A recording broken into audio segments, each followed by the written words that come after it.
falsehood, you're faced with two options. You can accept it or you can reject it. The basis upon which we take one of these actions is a product of our critical thinking capabilities and a desire to know what is true instead of confirming our bias. A lie can travel halfway around the world while the truth is still putting on its shoes. On Brainstorm, we choose the hard truths over the comforting lies. Reason, compassion, skepticism. This is the Brainstorm Podcast.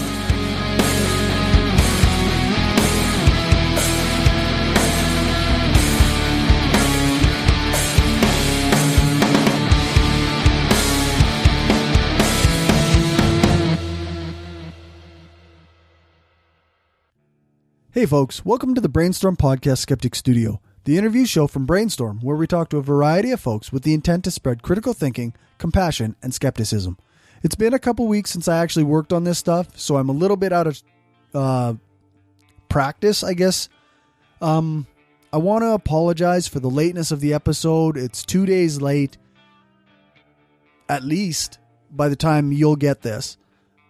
I know that it probably doesn't affect anybody's lives, but I feel a responsibility to have my episodes out when I say they'll be out. And I feel bad that I couldn't get it out early for patrons. And I feel bad that it's 2 days late for regular listeners. Like I say, probably doesn't matter to anybody but me. But I feel like I was irresponsible in getting it out late. I have no good excuses, just I was on holidays, I was sick for a little bit, but not enough to make it make sense of the lateness of the episode. I just procrastinated because I was on holidays. But I'm back to work now, and my schedule's back to normal, so a couple more weeks and everybody in my house will be back to school. So I'll have my regular times to work on things. There will be some changes to the show in the future, but I'll discuss that when the time comes. So, this week's guest is Jason Noblit. Jason runs the Facebook page Dictatorship of the Swoletariat. And I've been Facebook friends with Jason for a while now, and every now and then we message about stuff that's going on, and he'll share articles with me about protests and protests against Nazis, and he'll share some criticisms of Jordan Peterson with me. And in that time, I've been also looking at social justice and looking at social issues. And I've noticed that a lot of the criticisms of society and culture that affect social justice end up in discussions of exploitation, colonialism, and as a result, they also lead to criticisms of capitalism. So I've reached out to a couple other people for further discussions on the subject of socialism, because socialism and criticisms of capitalism are all wrapped together quite a bit.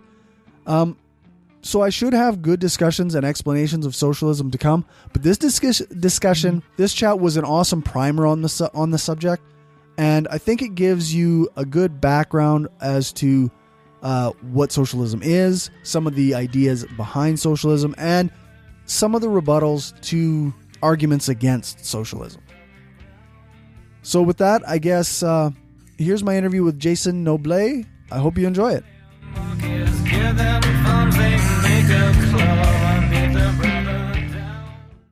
All right. Welcome to the Brainstorm Skeptic Studio. Today I'm talking to Jason Noblit. Is that right? It's close enough. It's pronounced Noblit. It's French. It's French. And my name is misspelled, but it got Americanized to IT, but it's supposed to be Jason Noblit. But okay, thank you for having me on, Cory. And you bet. We've been talking back and forth a bit for I don't know a while now.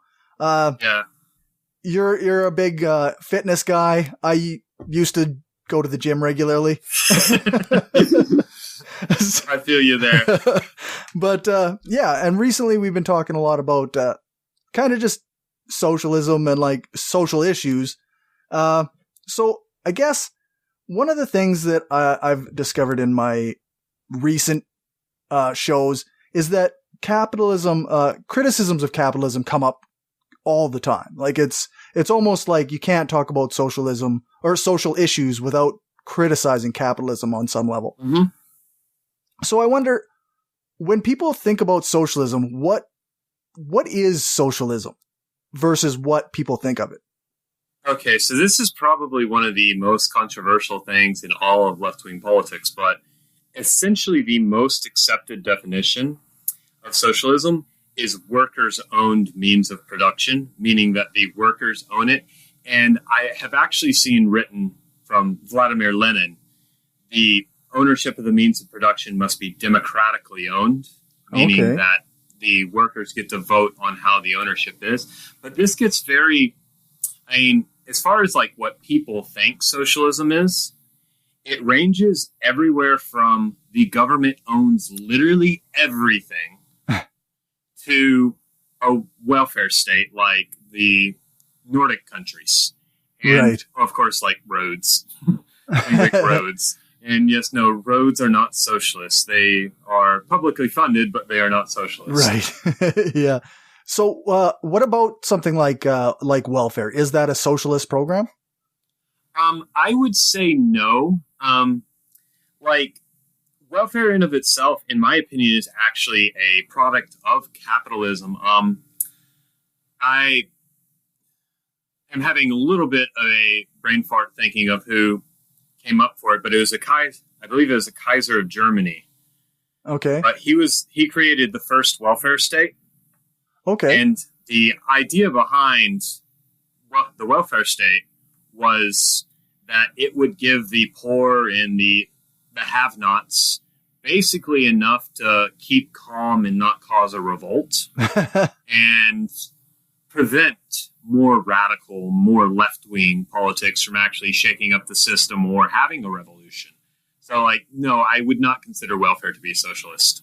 That strikes me as some of the criticisms I've heard about the universal basic income idea, is that it's kind of just it's the capitalist answer to the poor, basically, or automation.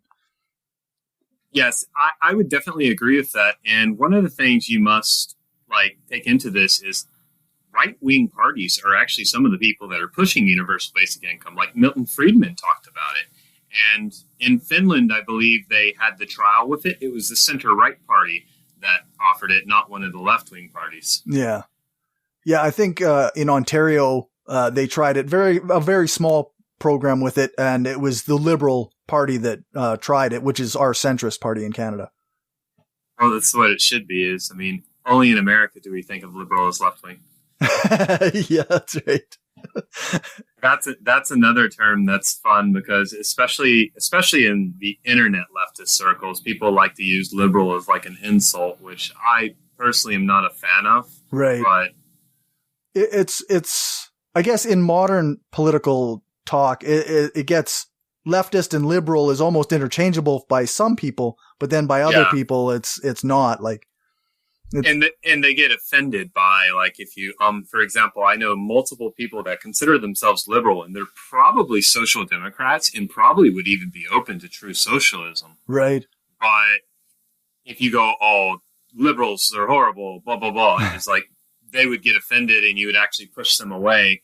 And then there's also the opposite where liberals think they are genuinely leftists and they're genuinely fighting against the left to maintain a capitalist system, right? And they don't understand that. That strikes me as something like the neoliberal type thinking. Like they often do consider themselves on the left, but they're also very pro-capital in a way. That's even when I think neoliberal, I think like Milton Friedman. Right. Yeah. It's interesting the different ways that things can be defined and the way people look at it. Terminology sucks, to be honest. It's better to actually have a clue what you're talking about. Before we get too far off topic on this, but think about how people have we've seen the term socialist become normal and almost accepted. But if you say communist, right, that's now we're into something. And it's historically, it's not really all that different, but right. So I guess what is the difference, say, between social Democrats and socialists? Okay, so social democracy and social democrats have like a really long history, and there's been periods of time where they've been closer together than now. Now they seem to be a bit more apart. But normally what we think of as a social democrat is historically someone that thinks that we can, through reformism, vote in and eventually reform society to a socialist government. Okay. Now, in modern society, social democrat is more so someone who thinks that we should build up a big welfare state, put high taxes on capitalist corporations, and essentially capitalism with a friendly face. We provide universal health care, we provide free college, free education, and all these social programs, but we maintain private property rights and we don't disrupt the actual capitalist system. Where with socialism, and more specifically revolutionary socialism, historically a socialist or a communist would want to overthrow the bourgeois state and establish a proletarian state or a dictatorship of the proletariat, if we were using Marxist terms. Okay. And start socialism that way. And socialism wants, like we discussed earlier, workers' own means of production, democratic ownership of the means of production. So I guess just to drill down a little bit, what does it mean to say that the workers own the means of production? Well, essentially, like in a capitalist system, we have a capitalist in, for example, the one capitalist or his family or something own the entire factory. Right. In a socialist system, the factory would be owned by the workers in total, kind of like a co-op. Okay. And the way we would work it is the workers would vote for elections on their management. And that way they could vote on who manages the company and how the company is run. That way it will be run in the interest of the total of the workers at the factory, not just a few elites at the top that own the property. Okay, so in a way, like management would have to appeal to everybody who works in a factory rather than appealing to the bottom line of the boss. Yeah, shareholders or the boss. Yeah, essentially that. Like, if a factory got to vote on whether to ship the factory overseas, we know which way that's going. But when it's the shareholders or the boss who owns the place, it's probably getting shipped overseas if it's more profitable. Right. So how does that compare to the concept of unions? Well, unions have a very strong history in socialism, and historically many unions have been socialist. If you know the International Workers of the World, several of the founding members, including Eugene V. Debs, were self-proclaimed socialist. And what they used that was basically bargaining power to be able to say, it's like, hey, if you're not going to give us enough pay or safe working conditions or whatever, we're going to strike or we're going to do this to oppose your business, and it's not going to be profitable for you. And it's where sayings such as divided we beg, united we bargain, or something like that. I probably got that wrong, but stuff like that. That's where that comes from. And like they've actually very, very much so had a long, long history with socialist causes. Okay, so unions and socialism are linked in some very close ways. Compatible. Yeah, yes, very much compatible.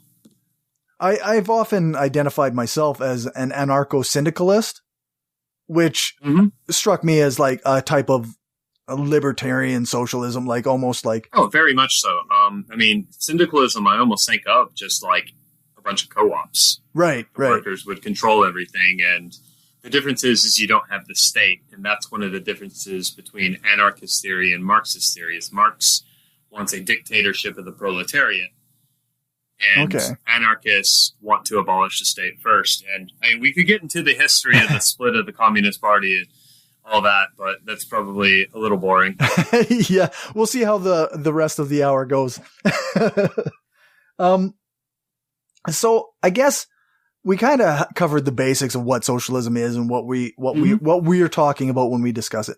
But what are some of the, like, I know in the America, it's often socialism is just like misunderstood. It's just blah. It's a bad word. Like, So what can we describe socialism as to people who already have that negative perspective in a way that they'll actually understand what it means? So this is something I've actually done almost just kind of as a fun thing with people I know, or sometimes a waiter or waitress at a restaurant bar, is instead of saying socialism or this, what I'll do is I'll ask them this. Hypothetically, if the boss didn't show up to the restaurant, but all the workers showed up, would the restaurant still run perfectly okay? And most people say yes. Right. Because, the workers do the overwhelming majority of the work. The boss just kind of watches over. Yeah. And then I ask them, if none of the workers showed up, but just the boss showed up, would the restaurant function at all? And obviously, it wouldn't. Right. It just wouldn't be feasible. So what I propose is that the boss would be the least useful of this. What would be a more effective idea is the workers would get to vote on who their manager is. Okay. And then the surplus value, which is extracted from the total expenses of the restaurant, would then be distributed to all the workers, opposed to just the boss making the profits. Right. And normally, everyone up to this point is just eating out of my hand, because this makes perfect sense. Right. And then I ask them, do you know what this system is called? And they don't know. And I tell them, that's communism. When I tell them it's communism, there's normally a little bit of taken aback. Right. And then I've never had someone that hears me say, oh, that's communism, and think, well, that sounds horrible. Normally, they're pretty open to it after that point. So that's actually getting back to the labels thing, where labels suck. It's where ideas sometimes are better. And I think that's a good strategy. For sure. Yeah. Yeah. Describe the actual idea, and then, yeah. That way they're dealing with they have to compare the idea of what they thought it meant to what they now know. Exactly. Yeah, no, that makes perfect sense. So, we kind of mentioned that Marx thought the proletariat should be a dictatorship over, so, a lot of people are going to balk at kind of the idea of a dictatorship. Mm-hmm. So what is something that you can say that, or what are your thoughts about the concept of a dictatorship in Marxist terms? Well, this is actually a very interesting thing, because dictatorship of the proletariat is a very scary word to Americans, because when we think of dictatorship, we think of repressive and horrible regimes that kill off people or have horrible human rights abuses. Right. The term dictatorship historically has not actually always meant that. Okay. And what Marx meant by dictatorship was a total ruling by the working class. So it would be a democracy that gives full power to the working class. And what Marx would actually say about our current society is we live under a dictatorship of the bourgeoisie. Okay. And interesting. Bourgeoisie being capitalist, for anyone listening that doesn't know those Marxist lingos. Sometimes but essentially what he would and when we look at it, there's a brilliant video on YouTube that's called Corruption is Legal in America. And it basically explains how corporate lobbying has completely taken control of our democracy. And our democracy is completely controlled by capitalists. Another recent situation with Seattle was going to put a corporate tax that would fund basically funding homeless programs. Okay. To help out with the homeless problem. But Amazon threw a fit because they didn't want to get taxes and threatened to pull all their stuff out of Seattle. And the city caved and decided not to tax Amazon. So when we actually look at it, somebody like Jeff Bezos has more power than millions of individual people. Right, right. So what Marx would state is we live under a dictatorship of the bourgeoisie. A dictator of the proletariat would take that power from a small amount of people, the property owners, and he would give it to the overwhelming majority of people, being the working class, the proletariat. So it's not a dictatorship in the way that people think of dictatorships. No, and it's not. And if we want to get it, we probably shouldn't get into it too much, but like the term dictatorship has almost lost meaning in itself. It's become to mean a word for country government that we don't like, that America doesn't like. So, for example, it's like, how many times do you hear Cuba being called a dictatorship compared to how many times you hear Saudi Arabia called a dictatorship? And I can tell you which one's more repressive. It's not Cuba. Right. It's almost like the term dictatorship gets applied to countries that are poorer. I would say poor in the U.S. government doesn't like them. Right. I think it really has to do with that. And there's several good books on this. One of them would be, I forget the author, but Naomi Klein cited it in her book, The Shock Doctrine. It's called Overthrow. Okay. And it basically states how whenever there's an overthrow of a foreign government, the first thing that happens is the government creates an economic policy which doesn't fit American corporations. Then there's a propaganda campaign that tries to tell the American people that this country is a threat to our safety and all this stuff. And then that justifies the military intervention. And you know what? We actually have tons and tons of examples of this. We have the Chilean overthrow of the Salvador Allende government, where we installed a fascist dictator in Augusto Pinochet. We have multiple ones in Central America. We tried and failed in Cuba. We overthrew the Iranian government in 1953, and we tried in Vietnam and failed as well. Right. Something that a lot of people bring up, like human rights violations by socialist or communist countries as an argument against socialism or communism. And how do you respond to that kind of idea? Well, the first thing I would state is nothing necessarily about any of those human rights violations is an inherent feature of socialism or even the governments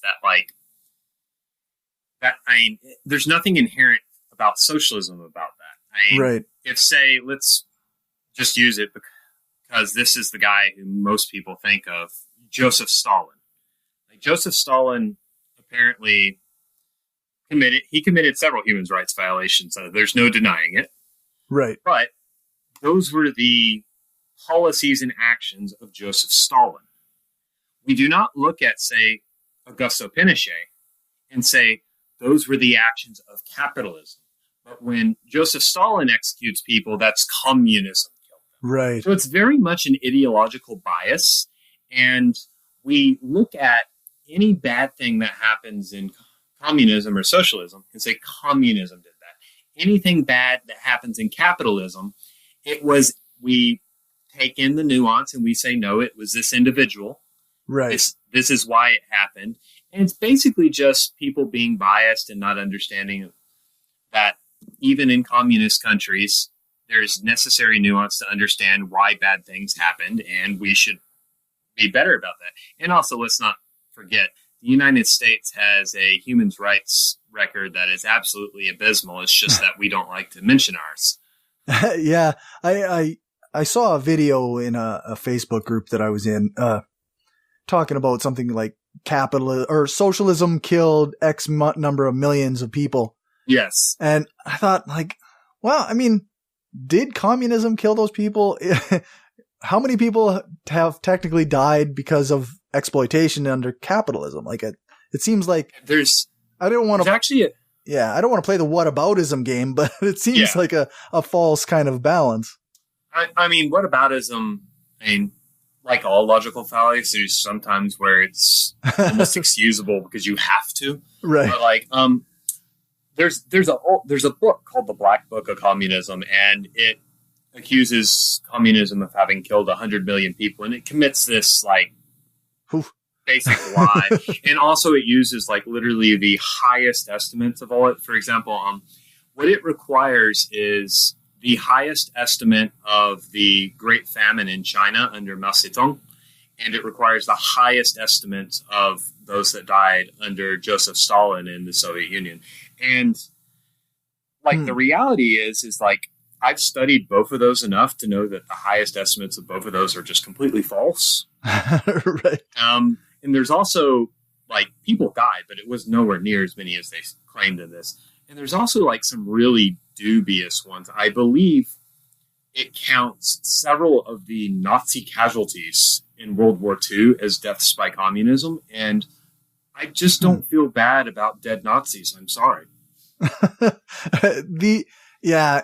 that fall under the Nazis were socialists because they called their party the National Socialist Party? I wouldn't say that's that specific one, but we should probably talk about the Nazis were socialist argument. Well, the Nazis, when we actually look at their economic policies, were closer to libertarians than they were anyone else. They were just libertarians with an authoritarian government behind it because they privatized previously state-owned industries. Right. They cut taxes on rich capitalists. They broke up unions. Wages in Nazi Germany fell for the working class. And profits, like, were hitting great numbers under the Nazi system. Like, the only thing that was socialist about them was the name. And, I mean... Yeah. And it's sadly a trick that's been working for ever since the Second World War.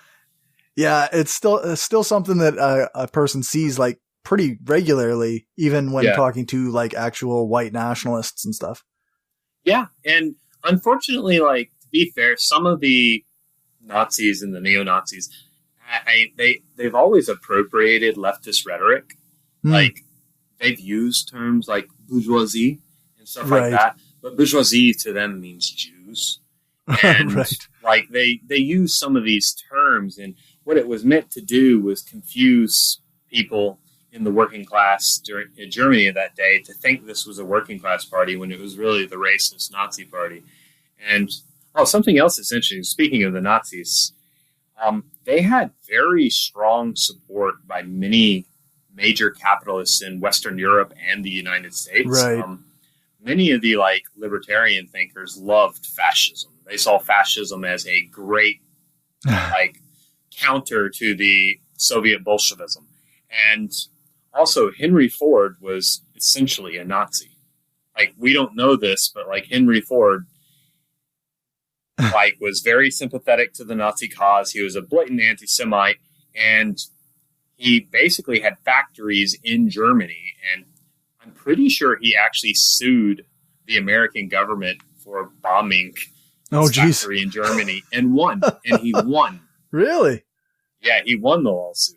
That's wild. I mean, yeah, well, a lot of the Nazi war machine was funded by capitalists from America and other Western European countries. And it's like, if I know Royal Shell was involved, Ford was involved, and a few others. If these companies would have just basically said, screw you guys, we're not supporting the Nazis, Nazi Germany would have fell before Operation Barbarossa or any of that ever started. But they were in it for profits. They really didn't care about the human cost. Right. Wow.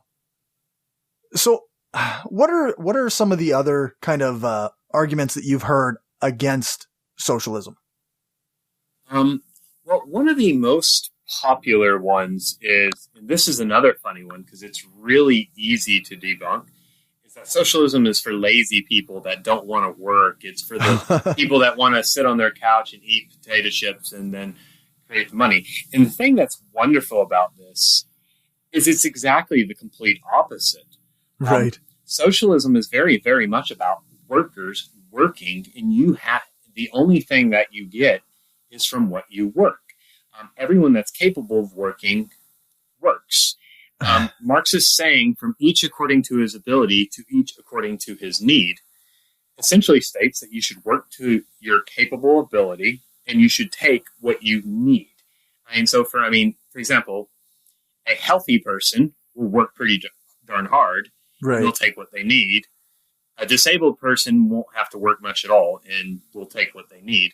But like, for example, in a capitalist society, we have many capitalists that actually don't do much work at all. Right. They make all their money through just owning property. And so the reality is what these capitalists have done is they've turned it on its head and stated that they're protecting their own lazy system. Right. By calling the socialist lazy. And it's like, Vladimir Lenin even has a quote where he says, "He who shall not work also shall not eat." And it's like, so the entire idea of socialist being lazy and not working is just completely the opposite of the actual ideology. Right.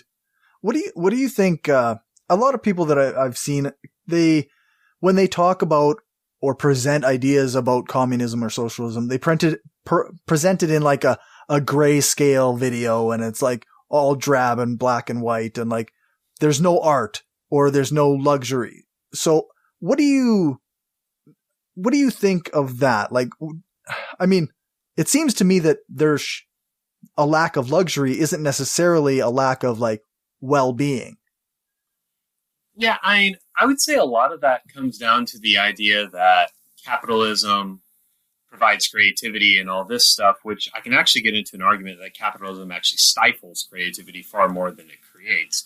But like, a lot of it comes down to just perceptions of how to live. And when we're looking at actually existing socialist countries like the former Soviet Union, Cuba, Maoist China, and the other Eastern Bloc countries, many of these countries were really poor compared to the United States or, say, Great Britain. Right. And what they'll do is they'll compare, Americans have cars, Americans have stereos, Americans have TVs, Americans have all these gadgets, and say, look how wonderful it is.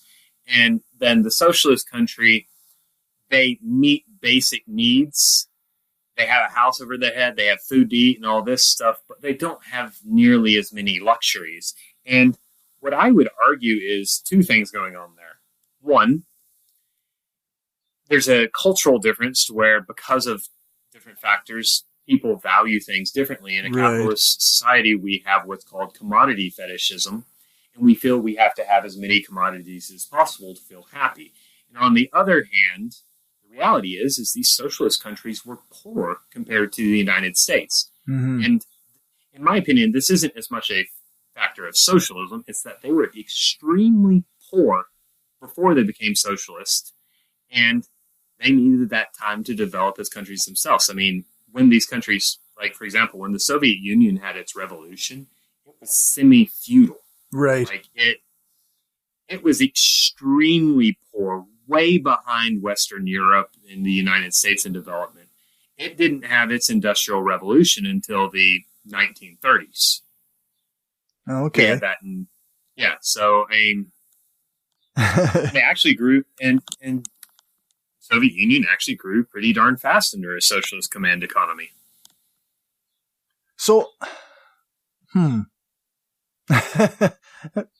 just thinking, like, I was thinking about Cuba, and and I always, when I would engage people about the subject, I often thought, like, well, Cuba was kind of left behind because of a bunch of like trade sanctions and stuff. Like, yes, so, the embargo.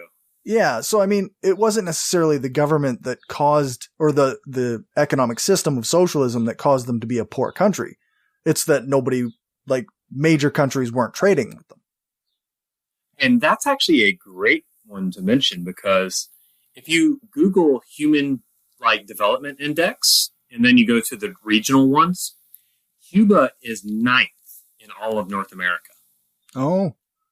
Which is pretty darn good. There's a lot, especially when we get into the Central American, Caribbean countries, there's a ton of countries. Right. So being the only socialist country in North America, it's actually not doing so bad.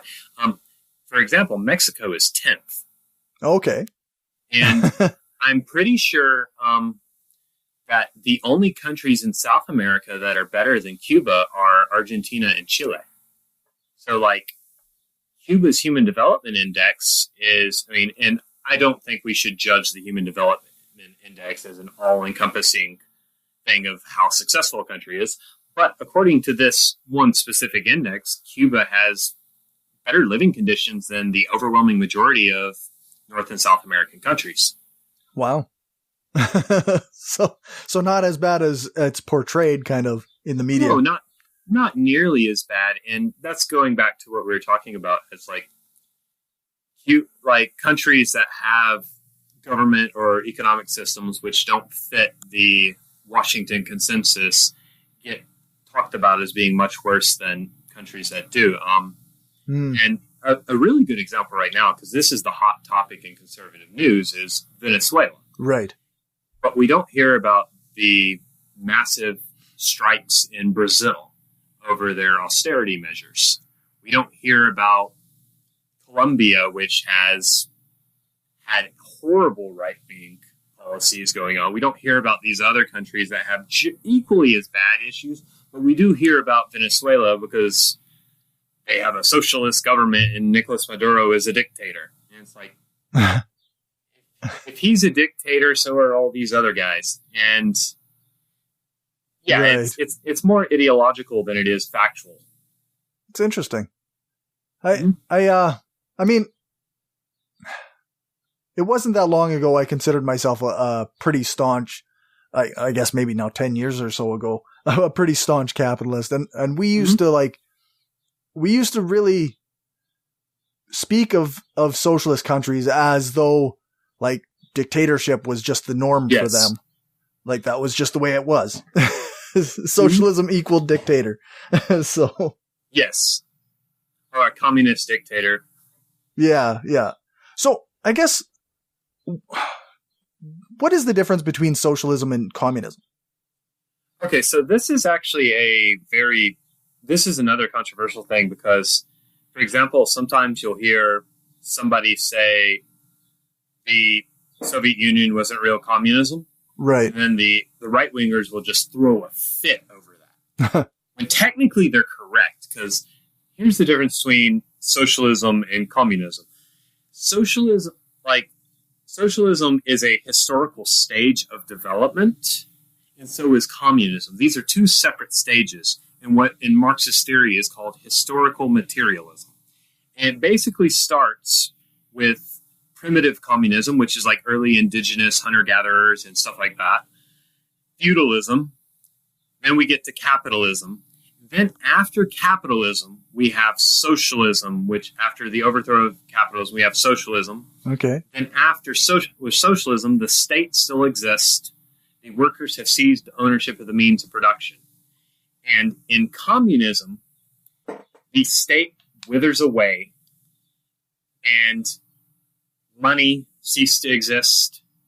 We have people who can live by the motto of from each according to his ability to each according to his need. So, for example, when someone says that the Soviet Union wasn't communist, what they're meaning is the Soviet Union never reached the stage of communism. Right. The Soviet Union for itself, it identified, I think it's, but it identified as a socialist country, not a communist country. Now, there's the Communist Party, right? But calling your party the Communist Party is not the same thing as saying we're a communist country and we've reached this stage of communism. Right. So a few times during this chat, you've used the word overthrow. Mm-hmm. So I wonder, in the context of switching from a capitalist society to a socialist society, what is overthrow? What would that what would that entail, do you think? It essentially would necessitate some form of revolution. And these terms, like, we sometimes carry them out to, like, unnecessary conclusions, because revolution really just means a major change in the political economic system of a society. So a revolution, like what we think is like the Bolshevik Revolution, where they stormed the Winter Palace and ran the provisional government out and took over the country. Now, or the Cuban Revolution, where there's literally a military conflict and they took over the state that way. But that's not necessarily what it means. Okay. I don't think it necessarily means voting in Bernie Sanders as president and Bernie Sanders changes the economy to socialist. Right. What it would mean is that something happens and what the current political economic system as it is today comes to an end and a new political economic system comes out of that. Now, this could be completely peaceful. It could be through violent uprising, right? Or it could be something very much in between this. And it could actually, we could actually technically, I guess, vote somebody in and do away with the established political economic system and bring in a socialist system, but that's not what most people think. But it doesn't mean we have to storm Washington. Right. Yeah, I think that most people assume revolution means like violent uprising and like gulags and guillotines. That's what that's what's coming. Yeah. Yeah, like the French Revolution. Right. Which I wouldn't rule stuff like that out of the bag. And that's actually one of the funny things. When something like the French Revolution happened, a lot of people today that oppose, for example, Black Lives Matter, would have been siding with the monarchs and saying, oh, no, this is horrible. And this reality is like, when we look back at history, the French Revolution is mostly seen as a good thing to most people. Right, right. Yeah, it's only after the fact that people can sort of see it as that way. Yes, and it's the same with the civil rights movement. In fact, you could almost consider the civil rights movement like a mini revolution of sorts, because it essentially ended Jim Crow type laws and stuff like that. Right. And gave marginalized people more rights. And that would be a major change, in my opinion. Yeah, for sure. It's maybe, like you say, not a change in economic system, but in the way society ran. Like the social views of the society. Yep. And another factor about that, we can't forget it. The civil rights movement, everyone loves to bring up Martin Luther King and his peaceful marches. We don't ever bring up the riots. Right, right. Like the Long Hot Summer, there were over 100 riots. We have to understand, unfortunately, what seems to get changed is when something radical or extreme forces society to change. Yeah. And unfortunately, I'm with everybody on this. I want this change to happen by us all coming to a peaceful conclusion and agreeing that this is the best for society. But virtually all of history completely disagrees with this thing happening right. this way. And it probably says somebody's going to be fighting. Yeah, yeah. There's going to be riots in a sense. Yeah, essentially there will be. And also, let's be honest, it's not like the status quo doesn't use violence to enforce maintaining society. The police make you not commit crimes at the threat of violence. Right. Our military does things through the threat and use of violence. It's not like people look at violence in very poor ways. They accept it from authority figures such as the police, the military, the government, but they look at it badly from powerless people. Look at how many Americans view Palestinian violence opposed to Israeli violence. Right, right. They'll say the Palestinians are terrorists, but they'll justify the Israelis, and it's just a double standard of how they view violence. So I guess one of the notes that I had before we started was to talk about Puerto Rico. Yes, Puerto Rico. Well, I might as well mention it. I recently read a book. It's called The Battle for Paradise. Okay. By Naomi Klein. And she discusses it and if you're familiar with Naomi Klein, she wrote a book a long time ago called The Shock Doctrine. And essentially what the shock doctrine is a major catastrophic event. And in the case of Puerto Rico, that was the hurricane comes in. And this justifies a mass privatization of just businesses, social programs, and everything else in Puerto Rico. And the human cost of these privatizations has been disastrous in most cases. Right. And with Puerto Rico, we have a very interesting case because they have historically been victims of colonialism and imperialism. And Puerto Rico, in my opinion, especially after this hurricane, is one of the best examples of Lenin's definition of imperialism, which he stated in his work, Imperialism, the Highest Stage of Capitalism. And what's going on there is wealthy elites are wanting to turn Puerto Rico basically into a libertarian paradise. They are looking at the disaster, right, and using it as a platform for a blank slate to go in and privatize things. And they're encouraging people with basically making it a tax haven where they get super low taxes and say, run your business here, export your goods to North America, Europe, or whatever. So what's going to happen is social programs like public schools are going to be privatized. Healthcare is going to be further privatized. The energy systems are going to be privatized and all this stuff, which is going to hurt the poor Puerto Ricans, but it's going to be super beneficial for a wealthy elite, which are mostly going to be Americans and Western Europeans, not actually Puerto Rican people. And yeah, it's not fun. And unfortunately, most of America doesn't even realize Puerto Rico is part of America, so they're an afterthought. Yeah, I think actually I remember watching an episode of John Oliver's Last Week Tonight, where he talked about some of the tax haven stuff that was going on in Puerto Rico. And yeah, it seemed pretty clear that, I mean, they're actually exporting their economic wealth in a sense. Yes, and that would essentially be Lenin's definition of imperialism, is that the rich capitalist countries in current society, that's the United States and Western Europe, would extract the wealth of the poor developing countries, which in this specific instance, Puerto Rico, but it's also South America, Africa, Asia. Right. And then bring it to their countries, and our countries would live perfectly well off while the poor developing countries suffer. And it's exactly what happened. And one of the great points that Naomi Klein makes in her book is this.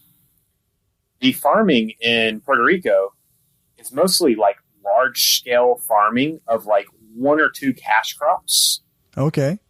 And they're not food self-sufficient. 85% of the food in Puerto Rico, I believe, is what she stated, has to be imported. Oh, wow. And what we should really be thinking is like, why can't Puerto Rico be self-sufficient for its people first instead of exporting all the crops they grow? And this is actually something that's very interesting. And not to get too far off topic, but this is true for Africa. This is true for South America and many other countries. There's another book. It's called 23 Things They Don't Tell You About Capitalism by Ha-Joon Chang. Okay. And what he mentions is developing countries actually had faster growing economies before the IMF and the World Bank came in and forced them to take liberal free market policies. And these countries were running on everything from a nationalistic economy to a Marxist-Leninist economy. And the difference was the countries were producing for domestic consumption opposed to export. Okay. Lots to think about. Yeah.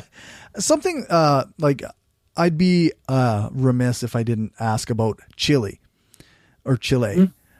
Because the sound engineer for our regular show, Dave, is of Chilean descent. And he often talks about how they had actually, as a society, voted in a socialist government before America interfered and instilled a fascist dictator. So I wonder if what kind of, do you have some background that you can give me on that? Yes. I mean, I'm no historian, but like I have actually read about this quite a bit, and Naomi Klein covers it in her book, The Shock Doctrine. It's actually one of the main stories she tells. Okay. But essentially what happened was Salvador Allende, who was a Marxist, won the election for presidency. Right. And what happened is when he won the presidency, America basically flipped out. I forget whether it was Nixon or Henry Kissinger, but one of them basically stated that they wanted to make their economy suffer because they didn't think they should be allowed to vote in a communist. Really? And the CIA was heavily in on this. Jeez. The CIA essentially went down there and they paid truckers not to drive their trucks. So there was they created a trucker strike by paying the truckers more than their wages and telling them don't drive. They managed to convince, of course, Augusto Pinochet to get on their side. And also, there was actual, rich capitalists within Chile who were hoarding food and other things like that to cause economic instability. But, most of this was man-made economic instability. It wasn't from the policies of Salvador Allende.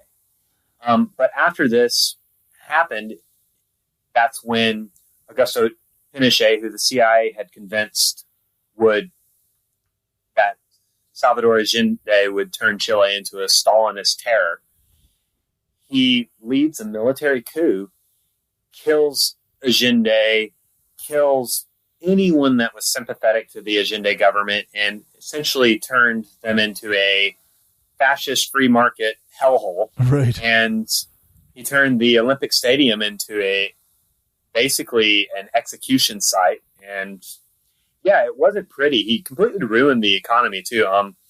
Milton Friedman trained group of economists called the Chicago Boys. Okay. And I think the poverty rate under Allende, I'd have to look it up to give you specific numbers. This is fully off memory, was 17%. Okay. At the worst under Pinochet, it was 49% poverty. Right. And completely ruined the economy for Chile. Eventually, he even fired the Chicago Boys, Pinochet did, and reinstituted some of the social policies to pretty much avoid. But it's a very interesting thing because both Milton Friedman and Friedrich Hayek were very praiseworthy of Pinochet. And the reason is that he saved them from communism. And this was very much a coup d'etat that was led by the American government. I mean, Nixon and I believe it was Henry Kissinger were heavily involved with this. And it's shaped Chilean politics ever since. I mean, yeah, it's not very cool. No, that doesn't sound very cool.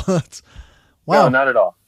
Yeah, I think Dave said that his dad actually fled Chile during the transition of power to Pinochet. So, I mean, yeah, there's definitely a lot of refugees that left. Pinochet was as evil as Hitler. He just never had the power Hitler had. Right. It was very, very bad. Of course, this happened throughout South America. I can't give you specifics of the names of the people, but this happened in Argentina. We did overthrow a social democratic president in Brazil and instituted a military dictatorship. We did it in Nicaragua, El Salvador, Guatemala. Batista, who Fidel Castro overthrew, was one of these guys. I think we helped him. I think we helped Batista get control in Cuba. And then, of course, Castro led the revolution with his brother and Che Guevara and overthrew him. Right. I seem to recall years ago hearing a right-wing radio host talk about Che Guevara as almost like the way he painted the picture was like this Hitler-like murderer who killed women and children and whatnot in his overthrowing of the Cuban government. But yeah, they really like to try to drag Che's name through the mud. And the reality is Che was a complex character. Not everything he did was good. But right. If we weigh this scales, he probably comes out on the good side. And a lot of the things the right wing likes to harp on a few things. They like to say he was racist. Okay. Because in the motorcycle diaries, which he wrote when he rode his motorcycle up and down South America, he said a few racist things about black people. Okay. And they were racist. But at the same time, when he was fighting in the Cuban Revolution, he actually saw himself most sympathetic to the black Cubans because he saw them, they were getting the worst of the oppression. They were living in the worst conditions of all the Cuban people, and it was the white Cubans that were living well off. And also he went to Africa and fought alongside Africans. It seems that he changed on that one. The other thing they say is that he killed people, which he obviously did kill people. He was a guerrilla warrior, and he fought a war.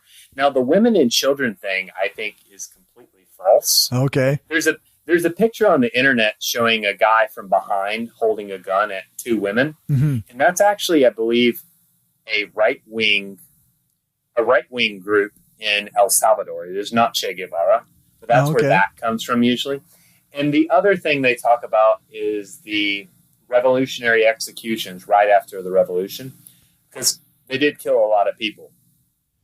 And in John Lee Anderson's biography of Che Guevara, what John Lee Anderson stated was this, and this seems to be the consensus opinion of most historians, that most of the people that were executed probably committed the crimes that they were convicted of committing. They attempted to hold them trials, but due to the fact that Che and the other people involved were not legal experts, they probably weren't the best trials. But like the opinion is the overwhelming majority of these people were probably war criminals from Batista's military. Oh, okay. So, in a perfect world, they would have had super fair trials. They would have been able to have lawyers to defend themselves and all this stuff like that. And maybe we don't have death penalty at all. They just serve prison sentences or something, but we don't live in a perfect world. Right. Yeah, it sounds like there's a lot of misinformation going on. I'm actually surprised we haven't talked about it. The Red Scare and McCarthyism. Oh yeah, which is coming back in new forms. Right. I'm sure you're aware of a lot of the way we view Russia and China actually probably has to do with that. Not to say that Russia and China are necessarily always good or always bad. There's necessary nuance, but right. We tend to look at them as this scary enemy of abroad, which has a lot of old Red Scare tactics, even though Russia is definitely not communist anymore. And some people question China's communist credentials now as well. Yeah, something a friend of mine once said is that it's not actually like that some of these countries, like China isn't necessarily communist so much as like the state is the largest capitalist. That's an interesting one, and it's a very controversial one. Okay. And it's something that splits the left because obviously, like, under Mao Zedong, I would consider Mao Zedong's China to have been communist. Okay. And after the Dengist reforms, they allowed capitalism to come in. But what happened there is the Communist Party maintained full control over a lot of things. What I would say is this, and this is trying to be as fair as possible to both sides, is they quite clearly are a different economic system than the system under Mao Zedong or the Soviet model. Right. But they also are quite clearly a different system from Western capitalism. Because, for example, in modern China, the Communist Party is still in control, and they claim that their goal is to strive for communism. What their claim is they needed to make some of these reforms, these capitalist reforms, to build up necessary material conditions to later transition to a truly socialist economy and then communism. Okay. And I would say that's fair because when we look at their economy, they still release 5-year plans, which the 5-year plan comes straightly from the Soviet model. The biggest companies in China are state-owned enterprises, and the government has very strong and strict control over the private institutions that do exist.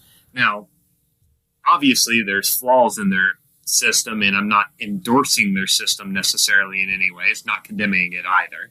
Right. But it's complicated. It's definitely not Western capitalism, but it's also definitely not Soviet socialism. Yes. So it's somewhere in the middle there, somewhere in between. Yes, or something completely. I mean, the official name of their system is Socialism with Chinese Characteristics. Oh, okay. Interesting. Very specific. Yes. No, that's great. I guess we're coming up on the hour. It's been a really, really cool talk. Is there anything that we touched on that I guess that you think is really important and we should get into this particular interview? I would say the most important thing would be just trying to build up a class consciousness among the working class and those of us that are among the have-nots. Because it seems a lot of us have completely forgotten this idea and we're more taken into other issues. And one of the things, and I'm going to use an example that Fred Hampton used, Fred Hampton of the Black Panther Party. One day we need to talk about the Black Panther Party because they were a Marxist-Leninist organization. But what he stated is that the bourgeoisie uses identity politics to divide us. And he has a speech, it's on YouTube, he goes, well, I'm white and I hate blacks. I'm black and I hate whites. I'm Puerto Rican and I hate Chinese people. I'm Chinese and I hate hillbillies. And what he states is this: we're not going to fight racism with racism. We're going to fight racism with solidarity. And we expand this further. It's like, are women oppressed in our society? Of course they are. Right. Are LGBT people oppressed in a society? Of course they are. Are minority religions suppressed in our society? Of course they are. But the one thing that the majority of us have in common is that we're not rich, wealthy capitalists. Most of us have to work for a living. We are among the have-nots. Right. So what we can do is we can put ourselves together in solidarity, and we can push out the capitalist bourgeoisie and create a society that's more fair and just. Now, don't get me wrong. We can't forget about the individual struggles of the LGBT or women or people of color. Right. But the most effective way of fighting that, in my opinion, would be class solidarity. And just because we should mention it, this is something that holds true for the civil rights movement historically in history. I mean, Malcolm X mentioned many socialist things. Martin Luther King also may have been a socialist. The Black Panthers were genuinely Marxist-Leninist communists. Right. And it goes on. It seems, like I said, kind of at the start, is that the more social issues that I discuss, the more it seems like we have to address the capitalist structure that feeds all of this. I have to mention this because this is something that when we first started discussing, I figured I would mention it. And this could be a good close. It's essentially just a way of looking out at the world.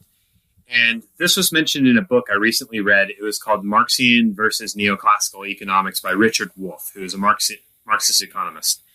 And he basically stated the big difference between the two systems is neoclassicals or liberals look at the world as being basically a product of a bunch of individuals making decisions and actions. And these individuals shape the world. So if you're successful, it's because you did it. Now, in Marxian theory, it's through what's called dialectical materialism. And the best way to describe dialectical materialism is basically we have an infinite number of contradictions in the world. And these contradictions all play out And that's how the world develops, through these contradictions. And it's impossible to pinpoint any one issue that is what makes it. And basically what Marx states is all of these different things have resulted in the development of the capitalist system. But what we can do is we can turn it as the proletariat versus the bourgeoisie. And we can look for solidarity among the proletariat. And that contradiction can potentially force its way through and help settle some of these other contradictions, such as the blacks versus whites, or, well, racists versus non-racists is probably a better term. Right. Okay. No, that sounds great. I guess I'll maybe try and get you to shoot me a few reference links for show notes. Oh, definitely. Definitely. I can recommend like books, YouTube. YouTube's probably better for a lot of people. Yeah. And some of things like that. Yeah, I know that I'm a particularly slow reader. From our messages, I started reading The Shock Doctrine, but I'm just starting it. It's really good. That's a book I think more people need to read. Okay, perfect. Oh, there's awesome. a documentary on YouTube of it too. Oh, excellent. Yeah. So you can digest the majority. And actually, there's a few things that are different in the documentary, so it's good to actually watch and read both. Cool. Well, thanks for joining me. And, thank you. It's been a great talk. We'll have to connect again to get a bit more info. Sounds good. And like, I would actually love to talk about more in other issues. I mean, for sure. Yeah. All right. Thanks again. All right. Thank you. All right.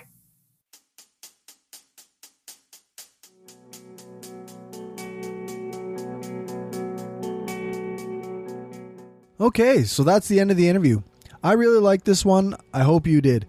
It's always super cool to chat with and learn from people that you've met online.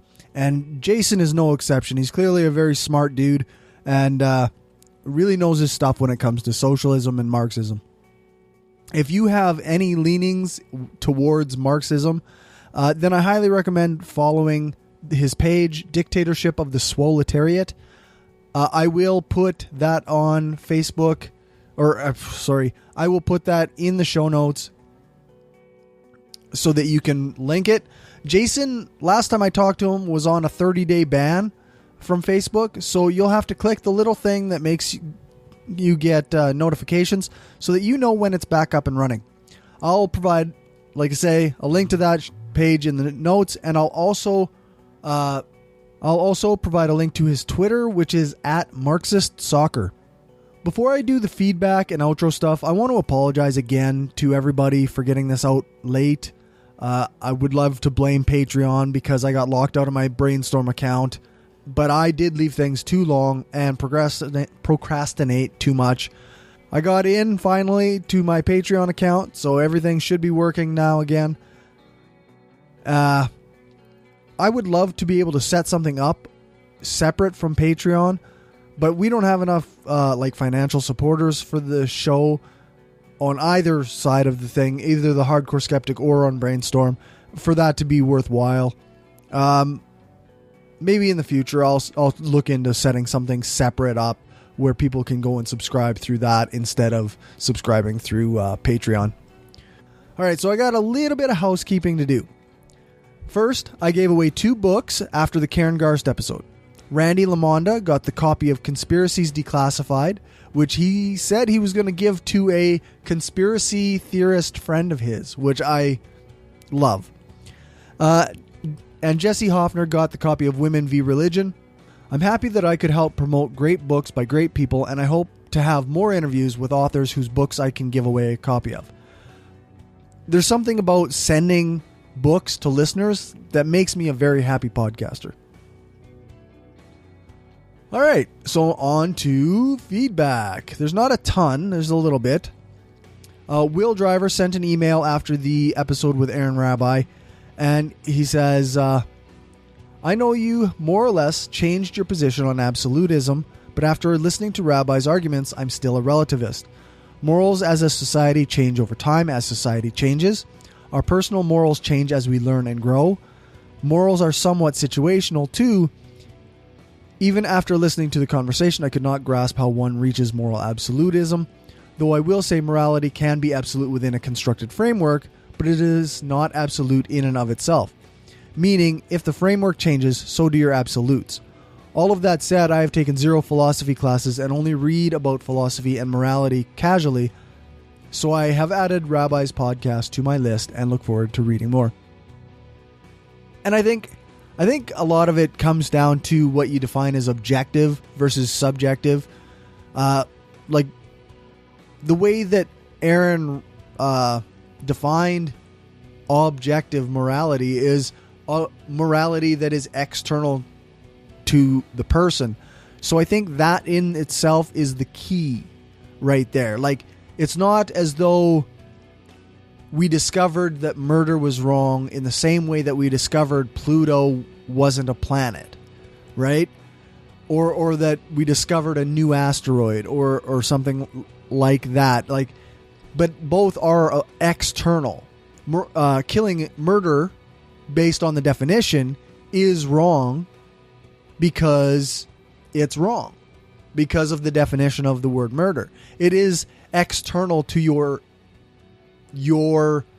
subjective experience.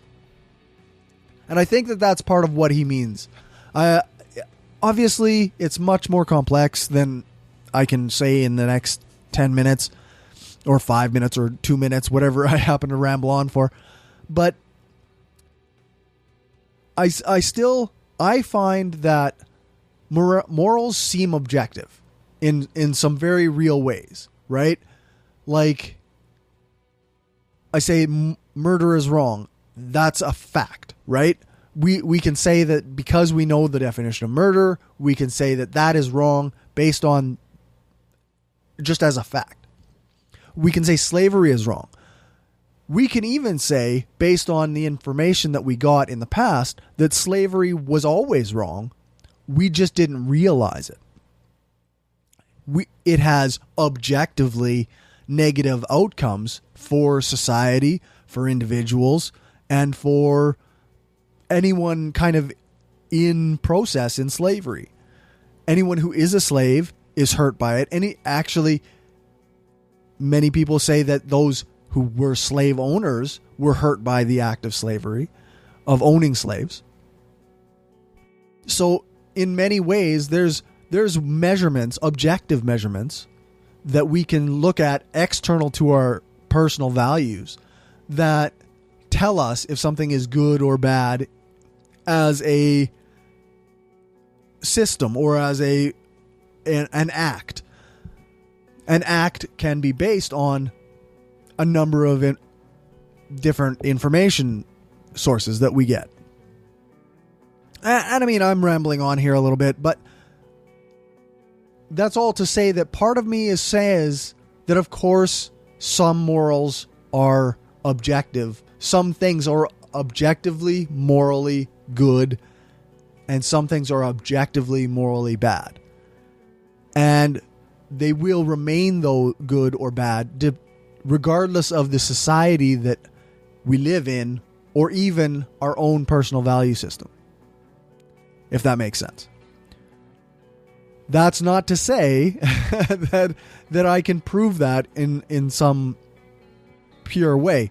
I have a nagging feeling in the back of my head that it's all still just based on the way I value things and the values of the people around me, and that we as a society have all kind of decided that these are the way we view morals. So I don't know. I haven't decided I'm not on either side of this yet. I may never come down one way or the other. I'm more a wishy-washy person when it comes to morality. Not in, and now I feel I have to qualify that by saying I'm not wishy-washy in the things that I consider moral. I'm wishy-washy in the idea of whether morality is objective or subjective. Okay. So in between those episodes, I got a couple emails. The Karen Garst episode came out. after the Aaron Rabbi episode, the Karen Garst episode came out, and I got a few emails about the books, even though I had already given them away. And people said some really kind things about the show. I'm not going to go through them all, but it was really nice to hear and get those messages from people. It's nice to know that people appreciate what you do. So after the Karen Garst episode, Will emailed me again. And he said, "You mentioned concern that debating people who come to talk in bad faith is not valuable. I think on one-on-one it may be pointless, but in a public venue like MythCon, I believe it could be very impactful. Take her coming debate, for example. Like it or not, atheists may have lost their faith, but many of us kept the cultural training of female oppression we were raised with. You see it all over the movement, and honestly, it should have been expected.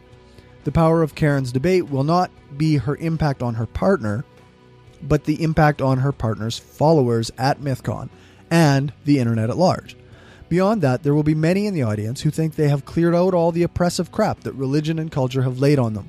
These people, being sensitive to their issues, already will probably find areas within themselves that they missed when cleaning out all that mess."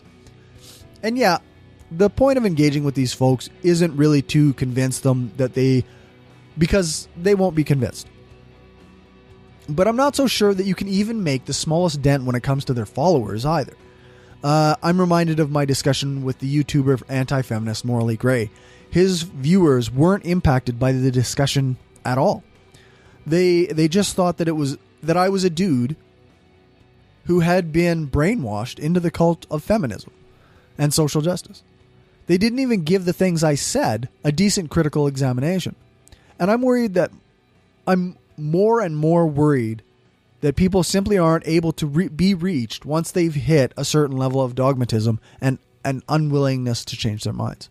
And I think that once you follow somebody like Karen's opponent and even people like Peter Boghossian, Sargon of Akkad, and those anti-feminist types, I think that they're stuck in a way of thinking and they're not willing to change their minds. I worry that Karen is going into this debate and she's engaging with people where she will not have any impact on the way that they view things.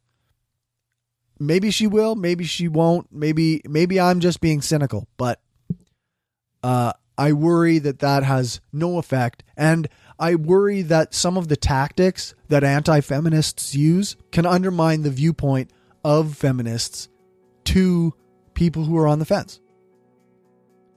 Because sometimes people on the fence just need a bit more education. They just need to learn more.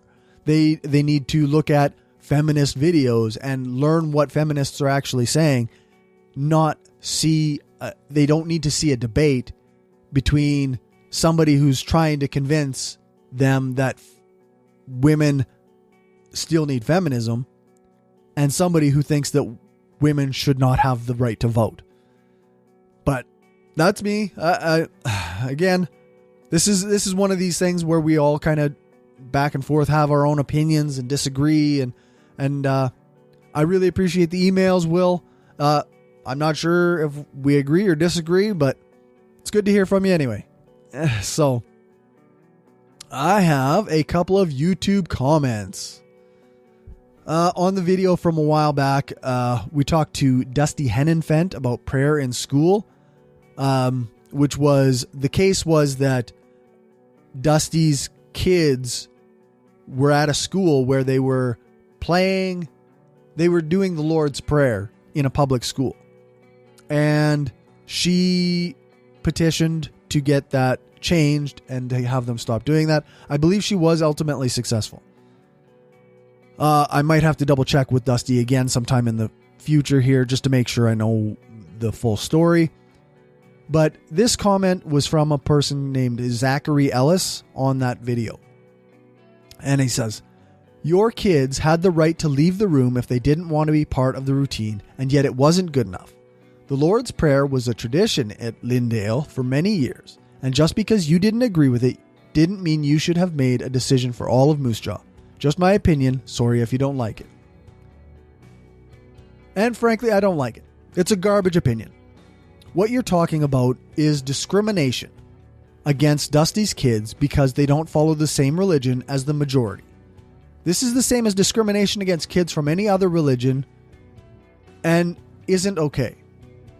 The point of a society isn't to enforce the will of the majority onto those who are different, but to respect and accommodate different groups of people to ensure that the people of that tradition or people within that society thrive. Forcing kids out of the classroom is discrimination. And you think it's okay because of tradition? Well, too bad.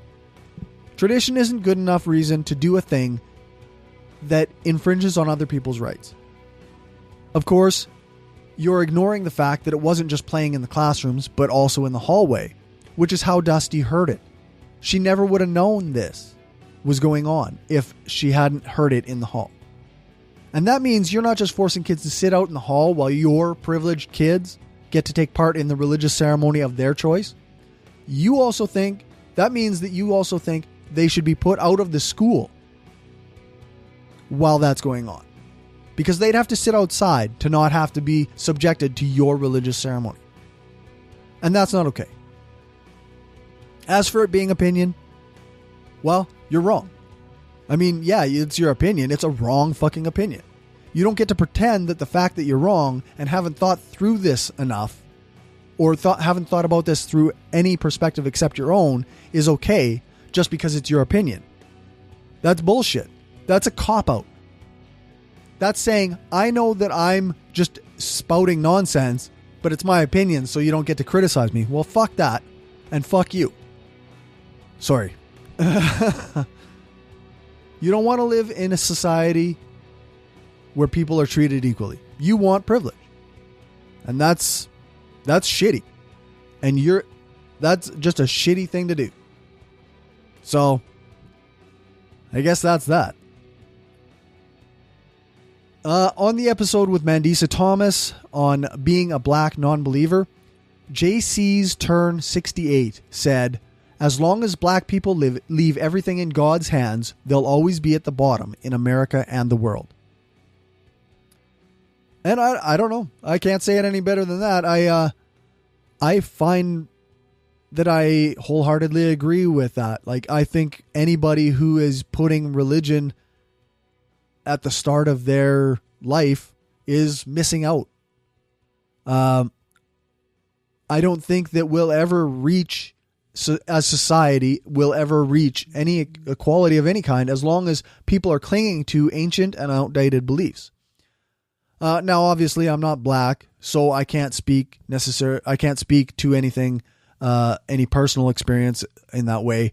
But it seems to me that religion has had a mixed effect on black people in the United States, and I don't know that the same positives couldn't have been done through a lens of humanism instead of religion. So with that taken care of, let's move on to Patreon. Well, we don't have any new patrons, and I want to apologize for not getting this out early to patrons. It will be out maybe 10 minutes before it goes public. But there was also a weird thing where Patreon was claiming people were declined when they shouldn't have been. And so as a result, it might be worth double checking your stuff to make sure everything's A-okay. I also want to thank our top patrons: Bassett, Destin Doesn't Suck That Much, Daryl Goosen, Aaron Young, William Driver, and Positively Skeptical. If you want a special shout out in every episode, then you can become a $5 or up patron at patreon.com/brainstormpodcast. We have no new reviews on Facebook or iTunes, but if you like what you hear, then you can help the show reach more people by reviewing us on those platforms. Plus, I'll read it on the air, which everybody likes hearing their stuff read on the air. Isn't that right? Right? Right. I was recently on an episode of Semi-Intellectual Musings as a kind of guest / guest host / co-host. I don't know. I was kind of sick, so my voice is a bit gravelly. And there was one spot where I had to take a break and like cough. But it was a lot of fun anyway. I did an awful job of promoting Brainstorm. Normally I have Twitter handles and Facebook pages and all the stuff in my head ready to go. But being sick and just coming off holidays, it wasn't there. So, there's that. But I had a bit of a back and forth with a comedian whose name is Kevin Gauthier or something like that. And we talked about PC culture and comedy and whether or not PC culture is damaging comedy. I'm sure you can tell where I fall, but I'll be putting that out as an episode of Brainstorm. I also encourage you to check it out on Semi-Intellectual Musings because they did an interview separate from the portion that I was on, and that's going to be spliced in with the segments that we talked about.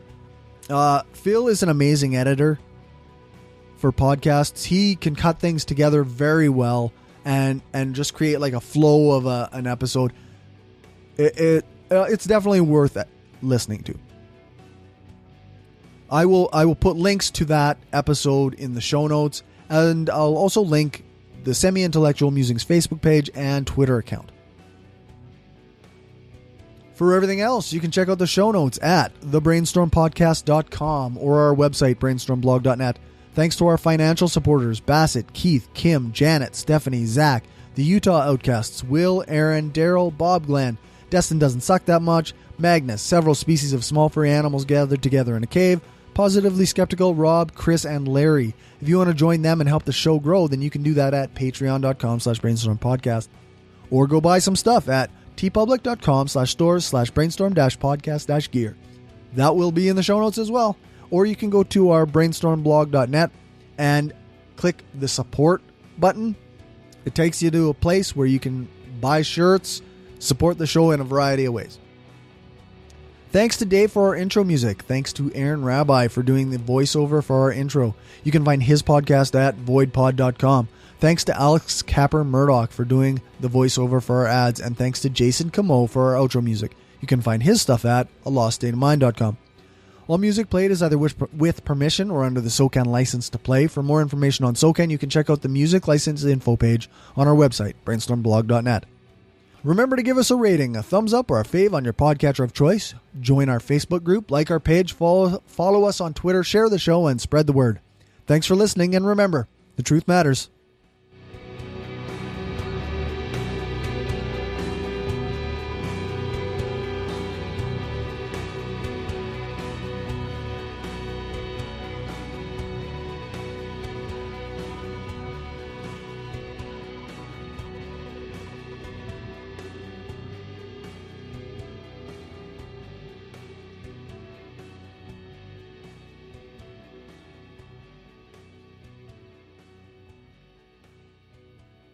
This is an opinion-based podcast. Each person on the podcast is responsible for their own opinions, and those opinions don't necessarily reflect the views of the rest of the panel, any guests, or anyone associated with the people on the podcast, such as spouses, partners, children, other family members, friends, or employers. No one person speaks for the podcast with the possible exception of Cory, and he doesn't speak for anyone else on the show. The Brainstorm podcast does not represent the views of our sponsors.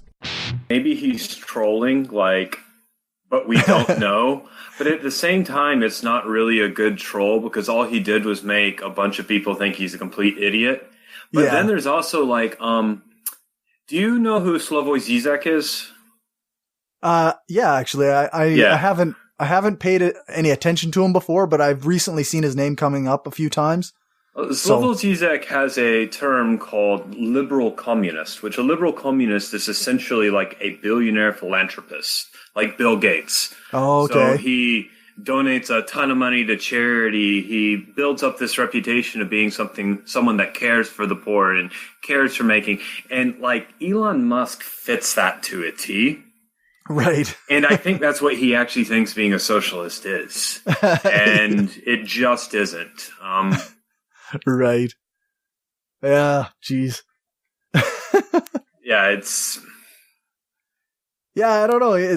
It's been an interesting couple days watching people just tear Elon Musk apart for it's ridiculous. Well, frankly, he deserves it. I mean, he's getting less than I would prefer. Right? Yeah. I'll try not to go too tanky on you at times, but sometimes it needs to be said. No, that sounds good. Yeah. You do know where the term tanky comes from, right? I don't actually know the origin or anything. I have heard it more and more, but it's completely misused. But like the word tanky comes from apologists to when Nikita Khrushchev was into Hungary to suppress the revolt. The British communists that agreed with Khrushchev doing that were termed tankies. Now it's essentially just anyone that says something somewhat radical beyond where it's like, well, it's one thing to say it's like the workers on the means of production. It's another thing to say that we should beat the shit out of the capitalists. And it's like, you're a tanky. It's like, well... That's not quite right, is it? Yeah, I mean, it's kind of funny. It also... I mean, most people actually associate it with Stalin, which is historically inaccurate, but that's what they say is because Stalin was actually dead by the time that happened. Oh, okay, yeah. Yeah, and we'll try not to get into too much like Soviet history because people probably don't care. Yeah, probably not. Well, I guess, yeah, I mean, I guess I'll hit the record button here and then we can kind of just... Well, one thing we should add, because I just thought about it, and I just read a book by Naomi Klein. Okay. The Puerto Rico situation. Oh, yeah, I saw you posted that. Yeah, we absolutely should talk about that, because that ties into Marxist theory, and more so Lenin's theory of imperialism, because that's exactly what's happening in Puerto Rico, and has been happening pretty much since it became a colony. Right, right. Okay, I'll write that down so that we don't forget it. All right. Bring on the guillotines. All right. All right. I'm going to hit this button. All right, cool. Portugal. So what, that's not right, is it? No, that's why I said that. Puerto Rico, yes. Yeah, Portugal. I mean, Portugal has some cool things going on with their like drug policies and stuff like that, but I don't really think of them as a socialist bastion. I mean, they did have a revolution that was led by socialists that freed them of a fascist dictatorship long time ago. Actually, in the most recent episode of Brainstorm, we just talked about Portugal legalizing drugs, which is probably why that's on my head. Yes, and that's actually I'm a big supporter of that as well. I mean, that's the policy that all countries should look at because it works. Right. But nobody likes these things like facts and evidence. They like their conspiracy theories and preconceived biases. Everybody's afraid, runs on fear, basically. Yes. Okay, so not Portugal, but